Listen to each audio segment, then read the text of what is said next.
बच्चों, आज हम पढ़ेंगे कक्षा 8 सामाजिक अध्ययन के अंतर्गत हमारे अतीत विषय का 10वां अध्याय स्वतंत्रता के बाद। हम आपको बताएंगे इस पाठ से संबंधित प्रश्नों के उत्तर। लेकिन इस पाठ को एक बार आप अच्छे से पढ़ लें, अच्छे से समझ लें, ताकि आपको पूरा पाठ अच्छे से समझ आ जाए और यहाँ पर जो आपको प्रश्नों के उत्तर बताए जाएंगे उन्हें भी आप अच्छे से समझ सकें। तो चलिए शुरू करते हैं और जान लेते हैं इस पाठ में जो प्रश्न पूछे गए हैं उनके उत्तर। तो ध्यान दें बच्चों, आज का हमारा पाठ है स्वतंत्रता के बाद, इंडिया आफ्टर इंडिपेंडेंस। और यहाँ पर जो है पाठ के अंत में आप देखेंगे आपको सबसे पहले मिलेगा फिर से याद करें। और पहला प्रश्न आपके लिए, नवस्वाधीन भारत के सामने कौन सी 3 समस्याएं थी?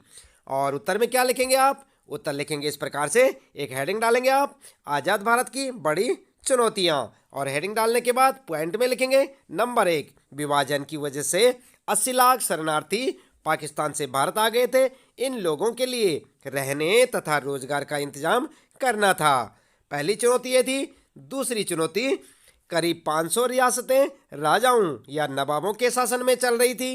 इन सभी को नए राष्ट्र में शामिल होने के लिए तैयार करना बहुत मुश्किल काम था। तीसरी चुनौती क्या थी? तीसरी थी यहाँ पर आप देख सकते हैं, लोगों को एक ऐसी राजनीतिक व्यवस्था प्रदान करना जिसके द्वारा उनकी आशाओं और आकांक्षाओं को पूरा किया जा सके। तो इस प्रकार से आप जो है पहले प्रश्न का उत्तर बच्चों यहाँ से लिखेंगे, हेडिंग डाल के, आज़ाद भारत की बड़ी चुनौतियाँ। और इस तरह 3 पॉइंटों में आप इस प्रश्न का उत्तर लिख सकते हैं। बात करते हैं बच्चों, दूसरा प्रश्न है। दूसरे प्रश्न में पूछा है, योजना आयोग की क्या भूमिका थी? उत्तर में लिखेंगे, सबसे पहले हेडिंग डालेंगे और लिखेंगे योजना आयोग की भूमिका। और फिर पॉइंटों में लिखेंगे नंबर 1, आर्थिक विकास के लिए नीतियां बनाना और उनको लागू करना। दूसरा पॉइंट लिखेंगे, कौन से उद्योग सरकार द्वारा और कौन से उद्योग निजी उद्योगपतियों द्वारा लगाए जाएंगे, यह निश्चित करना योजना आयोग का काम था। तीसरा पॉइंट लिखेंगे, विभिन्न क्षेत्रों और राज्यों के बीच किस तरह का संतुलन बनाया जाएगा, इसको परिभाषित करना योजना आयोग का काम था। ठीक है, तो इस प्रकार से आप अपने दूसरे प्रश्न का उत्तर लिखेंगे। इसके बाद बच्चों बात करते हैं, तीसरा प्रश्न है यहाँ पर, और प्रश्न में पूछा है, रिक्त स्थानों की पूर्ति करो। देख रहे हैं ना आप यहाँ पर, ये खाली स्थान छोड़ रखे हैं, तो इन रिक्त स्थानों को आपने भरना है। और क्या लिखेंगे आप? केंद्रीय सूची में यहाँ पर रिक्त स्थान है और विषय रखे गए थे। ऐसे ही ख है, समवर्ती और विषय रखे गए थे। तो जो खाली स्थान है बच्चों यहाँ पर आपको लिखना है। तो इसी प्रकार से क, ख, ग और घ आप अपनी पाठ्य पुस्तक में देख सकते हैं। इस प्रकार से आपको प्रश्न मिलेंगे और इनका उत्तर आप क्या लिखेंगे? जहाँ पर रिक्त स्थान दे रखा है बच्चों, तो पहले क वाले में रिक्त स्थान में लिखेंगे आप कराधान, रक्षा, विदेशी मामले।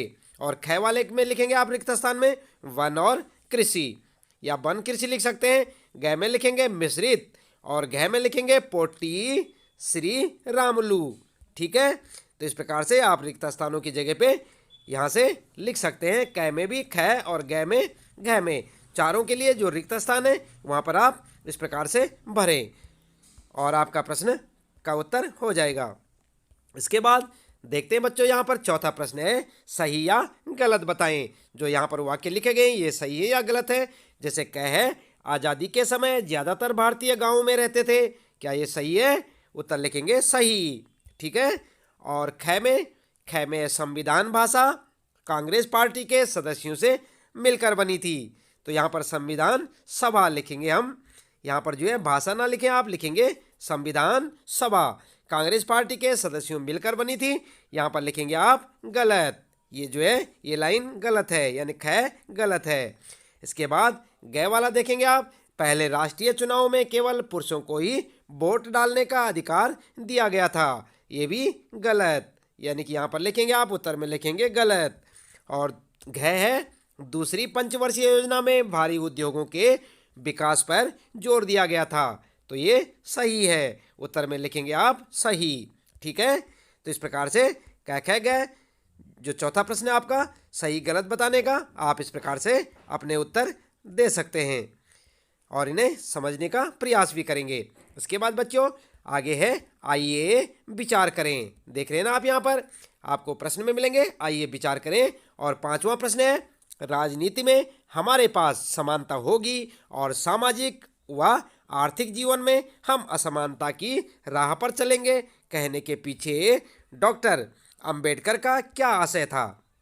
समझ रहे ना आप प्रश्न को, यहाँ से देख सकते हैं आप। और उत्तर में लिखेंगे, हेडिंग डालेंगे अंबेडकर का आशय, और उसके बाद पॉइंटों में लिखेंगे नंबर 1, राजनीतिक लोकतंत्र के साथ साथ आर्थिक और सामाजिक लोकतंत्र भी जरूरी है, यानी जीवन में समानता भी जरूरी है। दूसरा पॉइंट लिखेंगे बच्चों, लोगों को वोट डालने का अधिकार दे देने से अमीर गरीब या ऊंची और नीची जातियों का अंतर अपने आप खत्म नहीं हो जाएगा।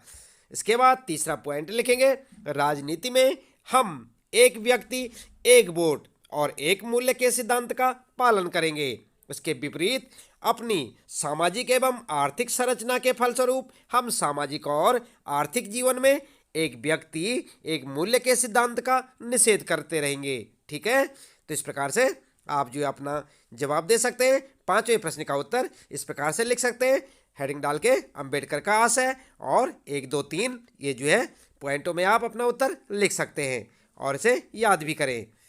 इसके बाद बच्चों बात करते हैं, यहाँ पर छठा प्रश्न है, स्वतंत्रता के बाद देश को भाषा के आधार पर राज्यों में बांटने के प्रति हिचकिचाहट क्यों थी।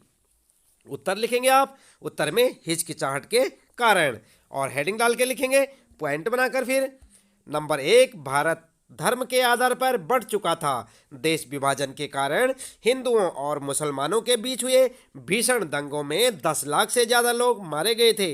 ऐसे में चिंता का विषय स्वाभाविक था, या ऐसे में चिंता स्वाभाविक थी। ठीक है, दूसरा पॉइंट लिखेंगे बच्चों, भाषा के आधार पर हमारा देश दूसरा बंटवारा नहीं झेल सकता था, इसलिए चिंता स्वाभाविक थी।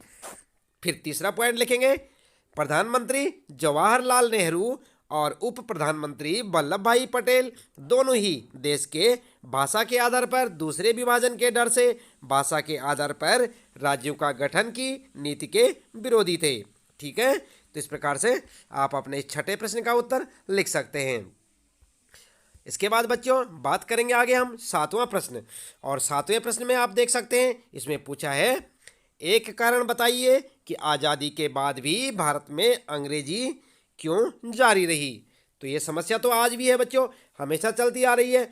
आप भी समझ सकते हैं कि आज़ाद हमारा देश हो चुका है और आज़ादी के बाद भी अंग्रेजी इतनी हावी है हम पर, जारी क्यों है, इसका कारण क्या है, चलिए देख लेते हैं। उत्तर है भारत में अंग्रेजी जारी रहने के कारण। इस प्रकार से आप एक हेडिंग डालेंगे बच्चों और फिर लिखेंगे पॉइंट बनाकर। नंबर 1, बहुत सारे लोगों का मानना था कि अंग्रेजों के साथ अंग्रेजी भाषा को भी विदा कर देना चाहिए और अंग्रेजी का स्थान हिंदी भाषा को दिया जाना चाहिए। नंबर 2, परंतु जो लोग हिंदी नहीं बोलते थे उनकी राय थी कि अगर उन पर हिंदी थोपी गई तो दक्षिण भारतीय गैर हिंदी भाषी क्षेत्र भारत से अलग हो जाएंगे। इसके बाद नंबर 3, देश को विवाद से बचाने के लिए संविधान निर्माताओं ने हिंदी को राजभाषा का दर्जा दिया, जबकि अदालतों, सेवाओं, विभिन्न राज्यों के बीच संचार आदि के लिए अंग्रेजी भाषा के इस्तेमाल का फैसला लिया। समझ गए ना आप। तो इस प्रकार से आप अपना उत्तर लिख सकते हैं बच्चों, सातवें प्रश्न का उत्तर। इसके बाद आगे बात करते हैं बच्चों, आठवां प्रश्न है हमारे पास। आठवें प्रश्न में पूछा है, आज़ादी के बाद प्रारंभिक दशकों में भारत के आर्थिक विकास की कल्पना किस तरह की गई थी। तो उत्तर में लिखेंगे आप, हेडिंग डालेंगे आर्थिक विकास की कल्पना, और फिर हेडिंग डाल के लिखेंगे नंबर 1, नंबर 2 पॉइंटों में। नंबर 1 में लिखेंगे भारत और भारतीयों को गरीबी से मुक्त करना। नंबर 2 पॉइंट लिखेंगे आधुनिक तकनीकी एवं औद्योगिक आधार निर्मित करना। ठीक है, और इसके बाद 3 पॉइंट लिखेंगे बच्चों, विभिन्न क्षेत्रों और राज्यों के बीच किस तरह का संतुलन बनाया जाएगा। तो ये थे सारे पॉइंट बच्चों, आठवां प्रश्न था ये आपका, और आठवें प्रश्न के उत्तर में आप इस प्रकार से अपना जवाब लिख सकते हैं। इसे याद भी करें बच्चों साथ साथ। इसके बाद आइए करके देखें। ठीक है ना, तो ये एक्टिविटीज से संबंधित प्रश्न है आपके लिए, और इसमें लिखा है कि आइए करके देखें। देखें आप यहाँ पर 9वां प्रश्न में कहा है, मीरा बहन कौन थी, उनके जीवन और आदर्शों के बारे में पता लगाएं। तो ठीक है बच्चों, किसके बारे में? मीरा बहन कौन थी और उसके जीवन और आदर्श क्या थे, ये सब आपको बताना है। तो उत्तर में लिखेंगे आप नंबर 1 मीरा बहन। ऐसे लिखेंगे आप मीरा बहन 22 नवंबर 1892 से 20 जुलाई 1982 तक ये उनका जीवन कार्यकाल था। एक ब्रिटिश एडमिरल की बेटी थी। उनका वास्तविक नाम मैडलिन स्लेड था। ठीक है, मीरा बहन का वास्तविक नाम क्या था? Madeleine Slade. और ये किसकी बेटी थी? ब्रिटिश एडमिरल की। नंबर दूसरा पॉइंट लिखेंगे, वह गांधी जी की बेटी जैसी थी। उसने गांधी जी के साथ रहने और काम करने के लिए इंग्लैंड का अपना घर छोड़ दिया। ठीक है। और तीसरा पॉइंट लिखेंगे मीरा बहन के बारे में। मीरा बहन ने अपना जीवन मानव विकास, गांधी जी के सिद्धांतों के प्रचार तथा भारत के स्वतंत्रता संघर्ष के लिए समर्पित कर दिया। उन्हें 1982 में पद्म विभूषण से सम्मानित किया गया था। ठीक है बच्चों, तो ये थी मीरा बहन के बारे में जानकारी। आप जो है अपने 90वें प्रश्न के उत्तर में इस प्रकार से जवाब लिख सकते हैं। इसके बाद बात करते हैं, यहाँ पर 10वां प्रश्न है बच्चों, पाकिस्तान में भाषा के आधार पर हुए उन विवादों के बारे में और पता लगाएं जिनकी वजह से बांग्लादेश का जन्म हुआ। बांग्लादेश को पाकिस्तान से आज़ादी कैसे मिली? आई बात समझे बच्चों? तो ये आपका 10वां प्रश्न। और यहाँ पर आप जो है उत्तर में लिखेंगे, ऐसे लिखेंगे आप, सबसे पहले लिखेंगे बांग्लादेश का जन्म और हेडिंग डालेंगे। पॉइंट में लिखेंगे नंबर 1 1947 में पाकिस्तान के 2 भाग थे, एक भारत के पश्चिम में और दूसरा भारत के पूरब में।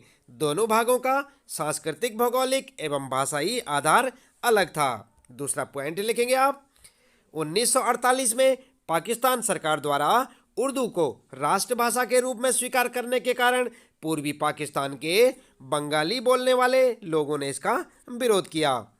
और तीसरा पॉइंट लिखेंगे, भाषाई विभेद के अतिरिक्त राजनीतिक एवं आर्थिक उपेक्षा के कारण पश्चिमी पाकिस्तान के विरुद्ध पूर्वी पाकिस्तान में व्यापक विद्रोह शुरू हो गया। और चौथा पॉइंट लिखेंगे बच्चों, 1971 में पूर्वी पाकिस्तान ने स्वतंत्रता के लिए पश्चिमी पाकिस्तान के विरुद्ध युद्ध की घोषणा कर दी और भारतीय सैनिकों की सहायता से 16 दिसंबर 1971 को पूर्वी पाकिस्तान की जीत हुई और बांग्लादेश का जन्म हुआ। इसके बाद 5वां पॉइंट लिखेंगे आप, फरवरी 1974 को पाकिस्तान ने भी बांग्लादेश को स्वतंत्र देश के रूप में मान्यता दे दी। ठीक है, तो ये है आपका उत्तर, कौन सा? बांग्लादेश का जन्म। 10वां प्रश्न है और उसका उत्तर आप इस प्रकार से लिखेंगे कि इस प्रकार से बांग्लादेश का जन्म हुआ।